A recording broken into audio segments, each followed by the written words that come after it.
let's get into, what do you want to talk about? I think this question is actually worth mentioning up front because this is a really good question. I agree. Talking about something we mentioned in last week's episode about rumors and more specifically the renders. So this is from Nick. He's from Canada, and he said he's just wondering, do you think some of the rendering people are actually contributing to Apple's design and not getting credit for it? Because realistically, this is what he says, realistically, they're doing part of the designer's job for them. Just wondering your thoughts on that.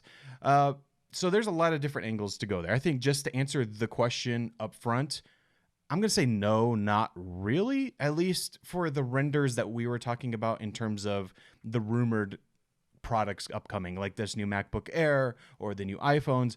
I'm not sure how much these renders actually contribute to Apple's design, only because these renders come from Apple's design. So they already have those designs in the works.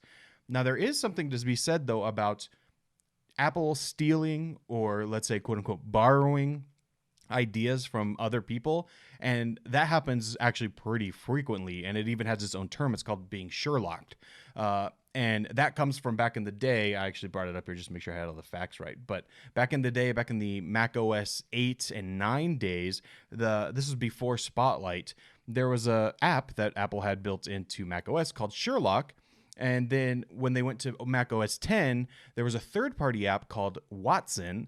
And in Mac OS 10, Apple just basically stole all the features of Watson and integrated it into Mac OS. There we go. It's called Sherlocked. And they do that for a lot of things. Some of the most popular apps that have done that, iTunes came from something called iPodder X. Let's see, desktop widgets, like what you used to have in Tiger, that came from Confabulator. I'm just reading some of these here, but basically here's a good one that I remember using back in the day I'm sure you use this too, but it's called Growl. And this was getting some push notifications onto your system, which now is built in, and I actually wish I could turn off now. But this happens a lot. But I don't think it's necessarily for the design of the actual products. I guess it's possible, but I think it's more for a lot of cool features. Yeah, and there seems to be sort of two different concept artist groups that I've seen, at least on YouTube. There are the concept render artists who sort of either have exclusive info on Apple products, like Renders by Ian, who works with John Prosser, and going off of CAD files or specific images he's seen exclusively, he will sort of recreate to the best of his ability, and does a really great job, the actual product to sort of show off the real thing. So there are those that are trying to model real products based off of real information. And then there are those who are sort of giving us concept renders based off of just cool things. There are tons of really great like hype videos on YouTube that are iOS concepts or iPhone concepts or crazy iPhone concepts. These are also cool as well. And I think that the people who make these probably understand that they're not making them to try to win any awards from Apple or trying to give away Apple some ideas or anything. I think they're mainly just trying to do it for fun, and they do a really good job, and it's a great way to sort of practice your skills.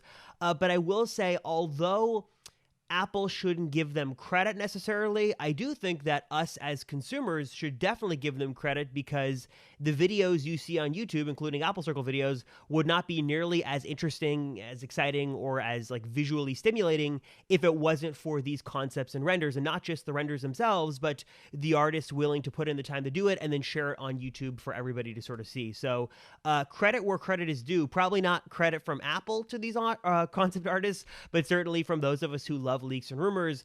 It is really cool to sort of watch these products come from just like photos and like weird Photoshop sketches to like actual like 3D models that sort of move in space, and there's these cool animations. So I love them. I love to see them. I even love to see those crazy concepts, but I think that Apple usually is not looking for any more publicity. They're probably just looking to sort of keep things status quo, and they've got their own design teams internally that are making all these decisions. They don't need to go scour the web to find better ideas. But like to Matt's point, there are a number of really good apps that have sort of gotten merged in for one reason or another to Apple products that is not so fun. Yeah, and it's interesting because you would think that with all these crazy renders that would probably have some influence, and I'm sure there is that time when someone sees a new product, or let me rephrase that, when someone at Apple who works in the design team sees something crazy on YouTube and is like, maybe we could try that. Maybe that would work. Whether or not it ends up looking anything like that, that's a whole different story. But to say that, this wouldn't have any effect at all, I think is not exactly true. This is not in the Apple space exactly, but I was just looking it up here. There's a YouTuber by the name of Shamook, Shamook. And when The Mandalorian came out to the last season, spoiler alert, it's been out for a while, but Luke Skywalker was there, and they did some computer-generated imagery to make him look younger and make it look like it was Luke from that time period rather than how old Luke is now. And they did an okay job, Disney, but it wasn't that great. So Shamook did a deep fake of that video, and it looked a lot better, or at least noticeably better. And he actually got hired by Disney to work on the next version of The Mandalorian, or at least work for Disney and work on these things. So it's like, these companies obviously see this stuff. If it gets a lot of traction, there's definitely some, basically, let's just say this. They're watching, the companies are watching. Is there any effect? I'm sure there is, but does it end up being like a full product that you saw a render of like 10 years ago? Probably not. And I will say, to your point, Matt, yes, Apple is always watching, and sometimes the response that you're expecting is not always positive. We had just heard from Jerome, concept creator, who's a really talented, does amazing work. He's a concept artist on YouTube, and I think he does some other stuff. He got I think it was a cease and desist from Apple because of the renders he was doing. I know Ben Geskin, another concept render artist, I don't know if he does renders, but I guess he does 2D visual renders, like photos. He got something as well.